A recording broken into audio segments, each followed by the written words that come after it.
金融时报报道指出，讲台湾打算要向美国提出4800亿美金的大规模军购，来展现自我防卫能力的决心。国防部长顾立雄今仔日表示，讲会针对建立无对称战力等4大方向，来向美方提出需求。针对军购的清单，敢有包括 F-35等先进的武器？部长是表示，讲特定武器装备一向拢未主动来对外说明。外国媒体《金融时报》报道，台湾有想要甲美国提出4800亿美金大规模军购的清单，包括 F-35、新盾驱逐舰、甲爱国者飞弹等等的先进武器，展现台湾自我防卫能力。国防部长顾立雄头一届回应讲，核武器有真侪管道，会根据建构无边防战略等等4大面向，向美国提出咱有需要的武器。着重在4个面向嘛，就不对称战力的建构，然后这个强化这个作战韧性。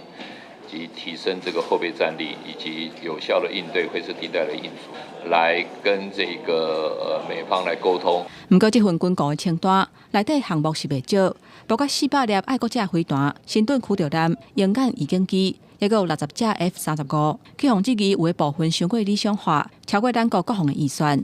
特定的武器装备等等的，我想我并不适宜，我们都不会在任何这个公开这个智慧这个国会之前，我们做任何公开的这个说明。立法院外交甲国防委员会13审查国防预算，针对秘密会议强化保密的措施，立委甲政府官员入场进前，都要检查才会当放行。嘛头一届派警察用仪器扫描所有的所在，确保无录音甲录影的设备，互会议会当安全进行。那再来还有我们总体的国防预算。咱明年的国防预算是6470亿，创下新高。